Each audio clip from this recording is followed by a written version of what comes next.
Olá, meus amigos, um dia de muita paz para todos nós. Hoje, exatamente 22 de abril de 2024, estamos nós reunidos para estudarmos a obra Revista Espírita. Da Revista Espírita, nós estamos no mês de dezembro de 1860. Hoje nós vamos iniciar Conversas Familiares de Além Túmulo, com o Espírito Baltazar, a segunda conversa. Esse trabalho é conduzido pelas nossas amigas Carla e Aramita. Já aproveito para envolver nossa irmã Aramita para fazer nossa prece de gratidão. Graças te damos, Senhor da vida, pela oportunidade do estudo e do encontro.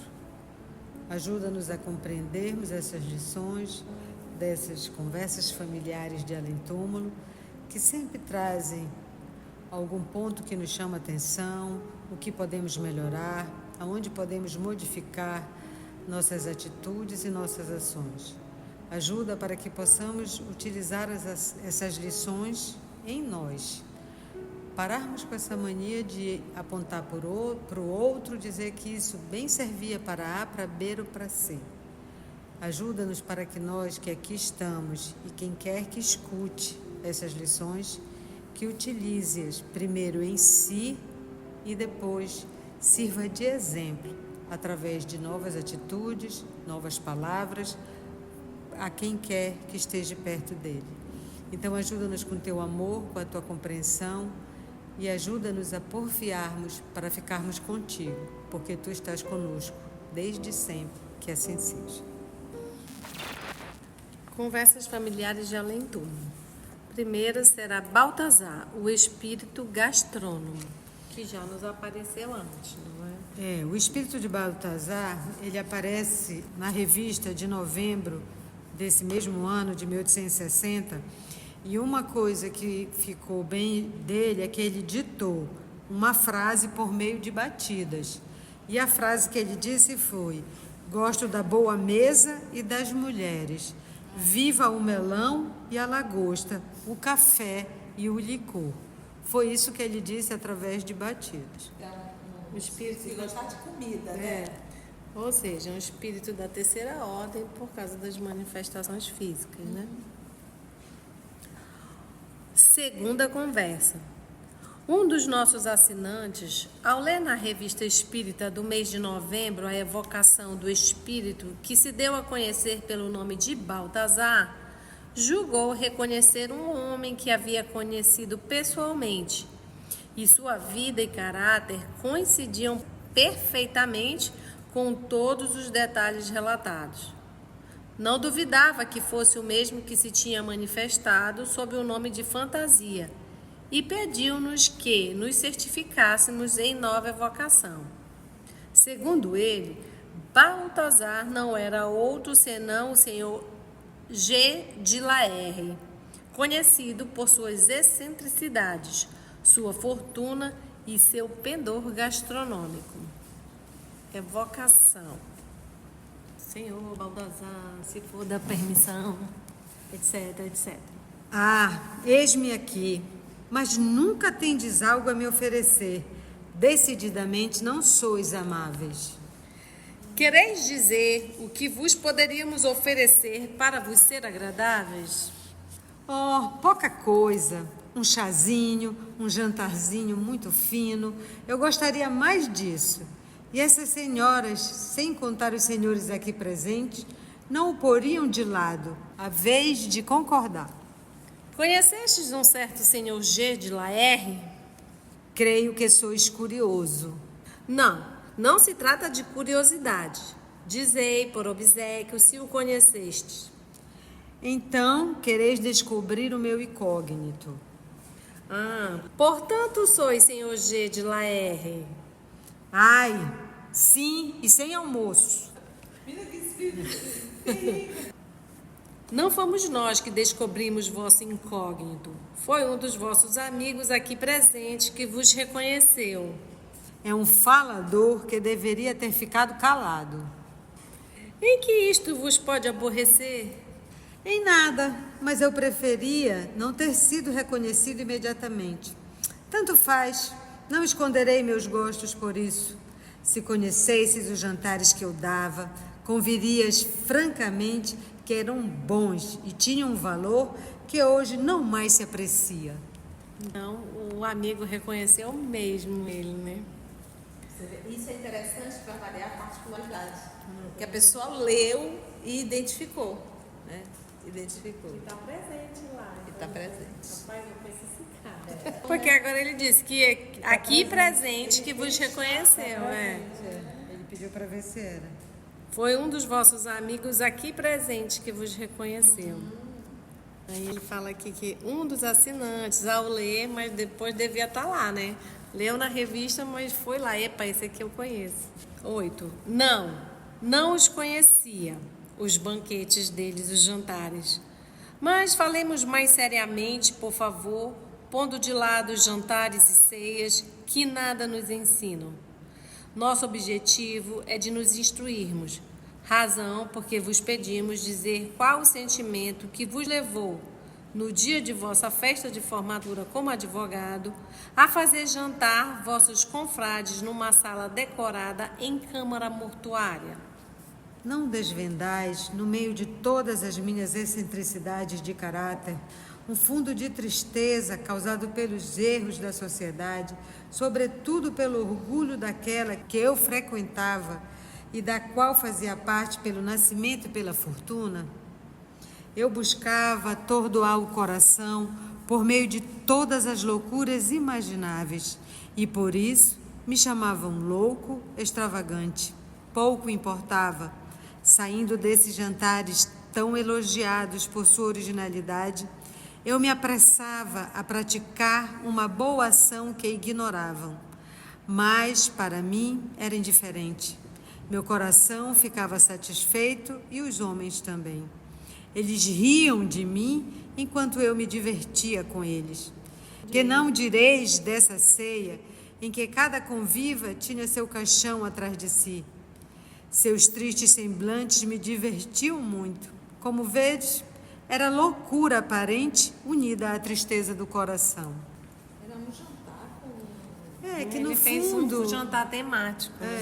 Que no fundo ele tinha uma vida que ele disse assim, que era vazia da sociedade que ele frequentava e ele procurava atordoar, como ele diz, o coração de todo mundo por meio dessas loucuras.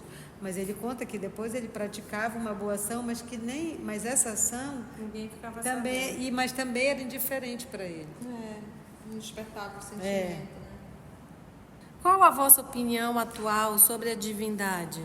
Não esperei perder o corpo para acreditar em Deus. Ocorre apenas que esse corpo, que tanto amei, materializou meu espírito a tal ponto que lhe será preciso bastante tempo para quebrar todos os laços terrenos das paixões que o prendiam à terra. Aí que a gente fala, é preciso se espiritualizar. Porque na terra, porque o corpo transforma mesmo as experiências, né?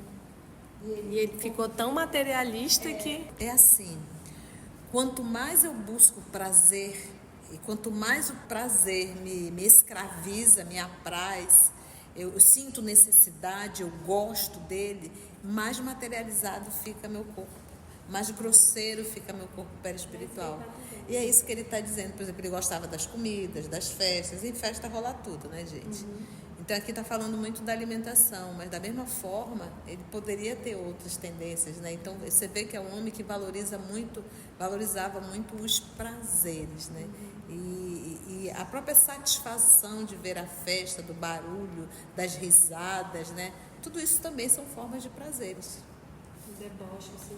Deboche, cinismo. A gente até... Os caixões, né, para as pessoas. Aí a gente diz assim, porque esse prazer dele é um prazer que envolve a sensualidade, que envolve o corpo físico, né? Então, quando você fala em prazer, a gente fala muito de sensação, né? Difere da emoção. Então, se de repente a gente pega aqui a irmã Dulce e diz assim, irmã, tem 2 convites para a senhora ao mesmo tempo. Diga, meu filho, um é para uma churrascada Na beira da piscina vai ter churrasco à vontade, bebida, e na mesma hora vai ter um trabalho com crianças carentes lá num orfanato tal. A senhora decide. Para onde ela vai? Né? Então, entre o prazer e entre o sentimento, a emoção, ela vai. Ela valoriza já isso, entendeu?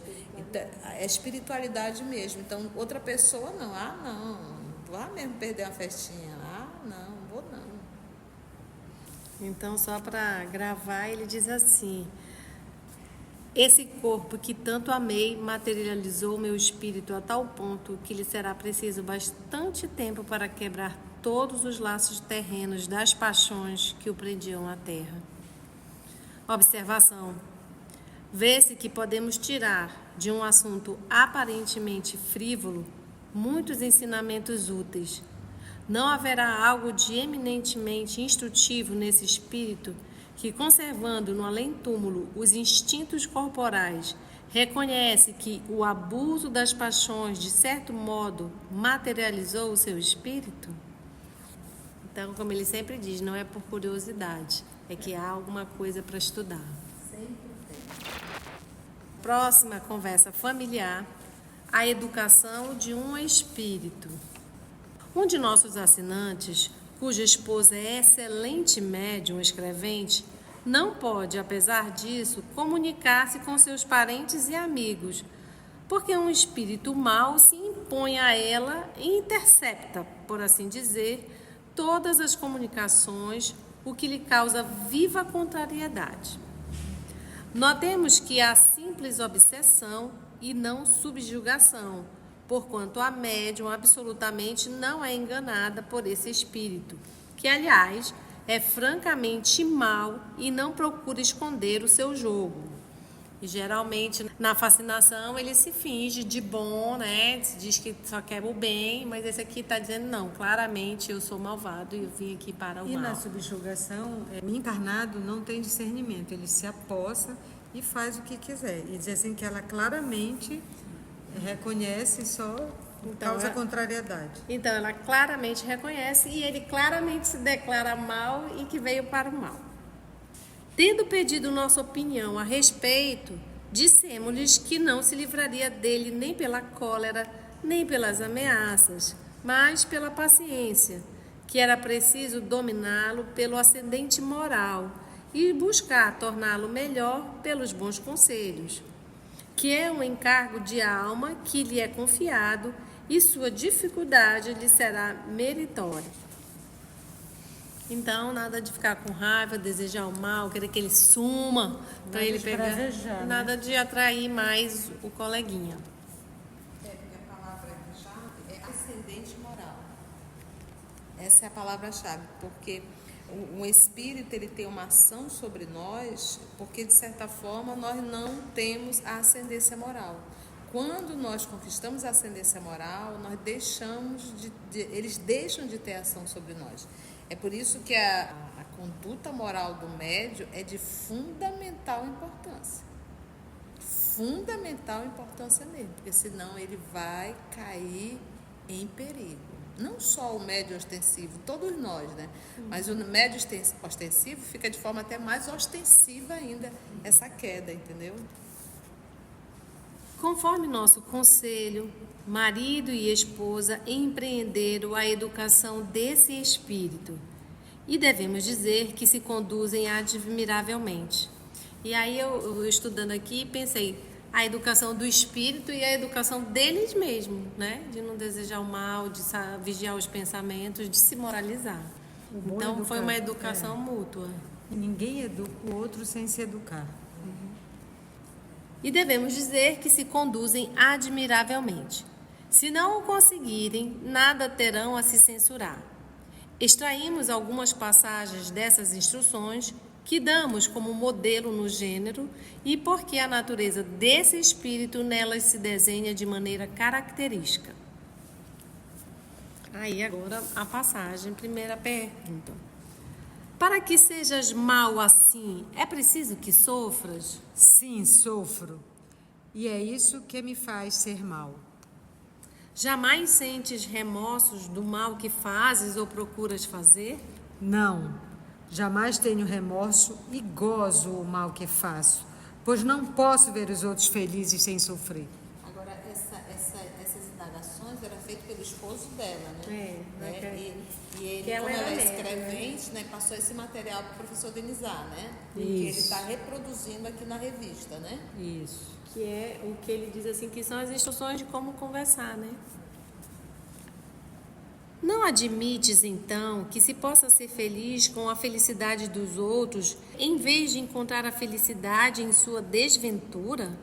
Jamais fizeste tais reflexões? Jamais as fiz.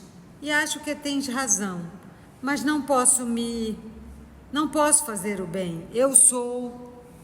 Observação. Essas reticências substituem os rabiscos feitos pelo espírito quando não quer ou não pode escrever uma palavra. Mas, enfim, não queres ouvir-me e experimentar os conselhos que te poderia dar? Não sei, porque tudo quanto me dizes me faz sofrer ainda mais e não tenho coragem de fazer o bem. Muito bem. Prometes ao menos tentar? Oh, não posso, porque não cumpriria a promessa e por isso seria punido. Ainda é preciso que rogues a Deus para mudar meu coração. Então oremos juntos. Pede comigo que Deus te melhore. Insisto que não posso, sou muito mal e agrada-me fazer o mal. Mas realmente querias fazê-lo a mim? Não considero como verdadeiro mal as tuas mistificações que, por certo, até aqui nos têm sido mais úteis que prejudiciais, porquanto serviram para a nossa instrução. Assim, como vês, perdes o teu tempo. Sim, faço tanto mal quanto posso.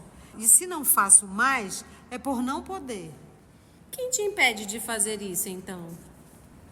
O teu bom anjo da guarda e tua Maria. Sem eles, verias do que sou capaz. Observação. Maria é o nome de uma jovem que eles evocam em vão e que não se pode manifestar por causa desse espírito. Contudo, pela própria resposta do espírito, vê-se que ela, embora não possa comunicar-se materialmente, nem por isso deixa de lá estar, assim como o anjo da guarda velando por eles. Esse fato levanta um sério problema, o de saber como um espírito mau pode impedir as comunicações de um bom. Olha aí, já viu uma questão de estudo, né? Ele só impede as comunicações materiais, mas não pode opor-se às espirituais. Não é o espírito mau mais poderoso que o bom. É um médium que não é bastante forte para vencer a obstinação do mal e que deve esforçar-se por vencê-lo pelo ascendente do bem, melhorando-se cada vez mais. Deus permite essas provas em nosso interesse. Que tem que haver uma combinação fluídica. E como aqui no caso é psicografia, eu não sei se ela é uma psicografia mecânica, deve ser mecânica, para ela não ter o controle, deve ser mecânica, né? E aí tem que haver uma combinação fluídica. E ela tem uma perfeita combinação fluídica com ele, entendeu? Mas que ele fala que a comunicação espiritual, que é a intuição, né? A proteção. E não tem também tão perfeita assim, porque ele não consegue subjugá-la. Fica só nessa... porque ela fica, ele diz assim, ainda, ela fica contrariada, ela fica aborrecida, ele diz, não, tem que ter primeiro o domínio pelo ascendente moral. Mas aqui é interessante a gente lembrar sempre, né, do anjo da guarda, né? Poxa, nunca estamos sós. Mas o que me farias então? Eu te faria 1000 coisas, mais desagradáveis umas que outras. Eu te faria... Vejamos, pobre espírito, jamais tem um impulso generoso? Nunca tens um só desejo de fazer algum bem, ainda que fosse um vago desejo? Sim, um desejo vago de fazer o mal. Não posso ter outro. É preciso que ores a Deus para que eu seja tocado, pois de outro modo certamente continuarei mal. Então crês em Deus. É necessário que eu creia nele, pois ele me faz sofrer. Muito bem. Já que crês em Deus, deves ter confiança em sua perfeição e em sua bondade. Deves compreender que ele não fez suas criaturas para votá-las à infelicidade. Que, se são infelizes, é por sua própria culpa e não pela dele. Mas que elas sempre têm meio de melhorar e, consequentemente, de alcançar a felicidade. Que Deus não fez inteligentes as criaturas sem objetivo, e que esse objetivo é fazer que todas concorram para a harmonia universal, a caridade, o amor do próximo, que a criatura que se afasta de tal objetivo perturba a harmonia e ela própria é a primeira a sofrer os efeitos dessa perturbação. Olha em torno de ti e acima de ti. Não vês espíritos felizes? Não tens vontade de ser como eles, já que dizes sofrer? Deus não os criou mais perfeitos do que tu. Como tu, talvez tenham sofrido, mas se arrependeram e Deus lhes perdoou.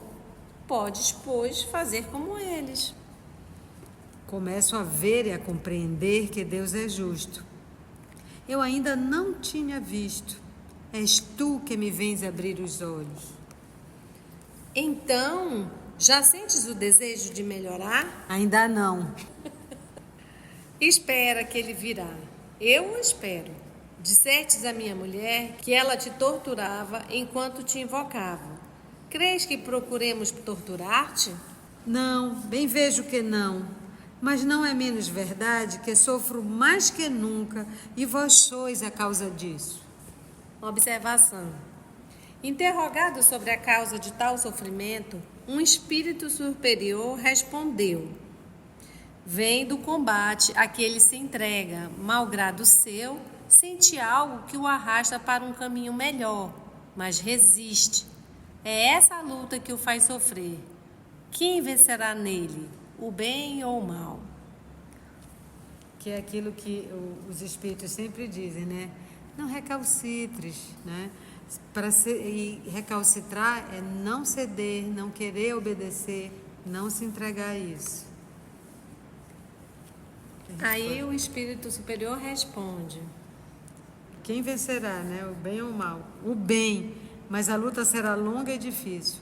É preciso ter muita perseverança e dedicação. Essa foi a resposta do espírito superior sobre o espírito mal. E aí volta as perguntas do marido. Que poderíamos fazer para que não sofras mais? É preciso que ores a Deus para que me perdoe. Ele risca as duas últimas palavras. Que tenha piedade de mim. Pois bem, ora conosco. Não posso. Dissestes que precisa crer em Deus, pois Ele te faz sofrer. Mas como sabes que é Deus quem te faz sofrer? Ele me faz sofrer porque sou mau. Se é verdade que julgas ser Deus quem te faz sofrer, deves conhecer o motivo, porquanto não podes imaginar que Deus seja injusto. Sim, creio na justiça de Deus. Disseste que fomos nós quem te abrimos os olhos. Verdade ou não, o certo é que não podes dissimular a verdade do que te dissemos. Ora, quer essas verdades te sejam conhecidas antes de nós ou por nosso intermédio, o essencial é que as conheças. Hoje, o grande negócio para ti é tirar partido delas. Dize, pois, francamente, se a satisfação que experimentas em fazer o mal não te deixa nada a desejar. Desejo que meus sofrimentos acabem, estudo, e eles jamais acabarão. Compreendes que depende de ti que eles acabem? Compreendo. Aí aqui é importante, que depende de cada um de nós também, né? Que os nossos sofrimentos acabem. Em tua última existência corpórea, te entregaste sem reserva às más inclinações. Como parece que fazes agora? É preciso que saibas que sou mais imundo que uma fera. Sou um miserável que fez tudo, até Eu e minha mulher te fizemos algum mal? Tivestes de te queixar de nós numa ou noutra existência? Não, eu não. Então, dize por que encontras mais prazer em destilares o teu ódio contra pessoas inofensivas como nós, que te queremos bem, e não contra a gente má, que talvez seja ou tenha sido tua inimiga. Eles não me causam inveja. Isso aqui é ter inveja de parei aqui, porque assim, é pura inveja da felicidade, do bem viver, né? Do bem viver, da moral, Da tranquilidade. da tranquilidade. Eles vivem bem, né? Olha que interessante. Eles não me causam inveja. Esta resposta é característica. Pinta o ódio do mal contra os homens que sabem serem melhores que ele. É a inveja que cega e muitas vezes impele a atos mais contrários aos seus interesses. O mesmo ocorre aqui na Terra, onde muitas vezes os maiores erros de um homem, aos olhos de certas pessoas, têm o seu mérito. Aristides é um exemplo. É Aristides de Atenas, que ele nasceu em cerca de 535 a.C. e desencarnou em cerca de 480 a.C., com 55 anos. Ele foi um estadista e general ateniense. Ele foi cognominado de O Justo.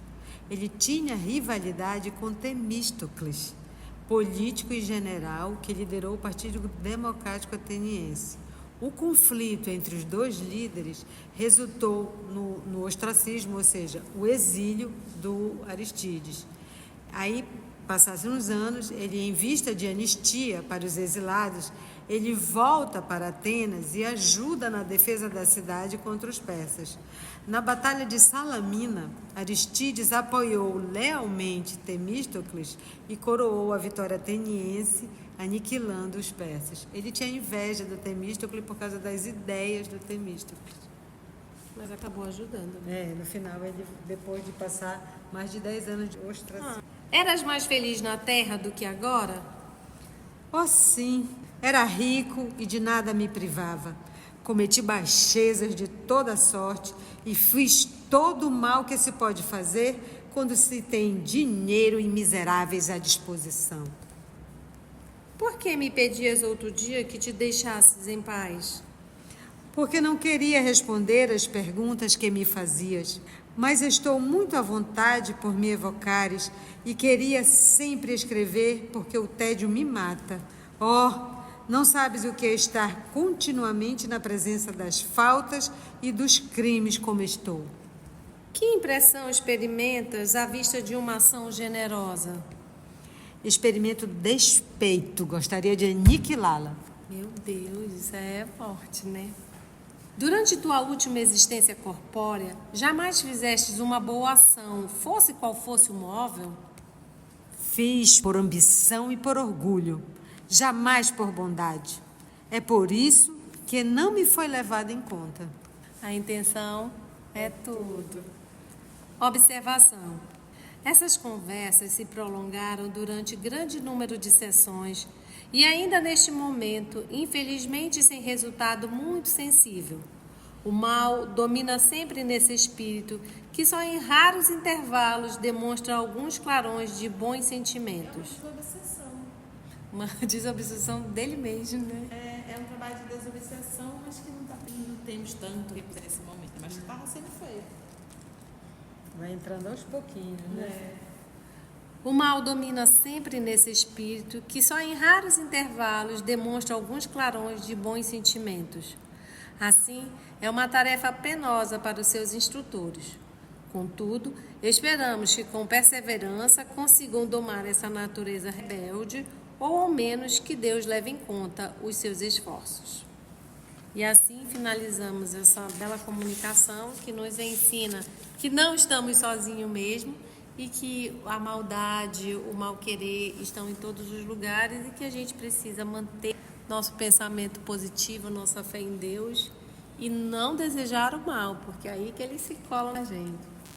Se você chegou até aqui o final, deixa seu comentário. É muito importante a gente poder ler o teu comentário. Não esqueça de curtir para que possa divulgar a página. dá o seu like, né? E, se possível, faça a sua inscrição no nosso canal e toca o sininho. Porque quando você toca o sininho, o YouTube avisa para você quando o EOS publicar um novo estudo. Então, receba um grande abraço da família EOS Manaus. E assim agradecemos ao nosso Senhor Jesus Cristo pela oportunidade de mais uma vez nos encontrarmos, aos amigos espirituais, e até o nosso próximo estudo, se Deus assim permitir.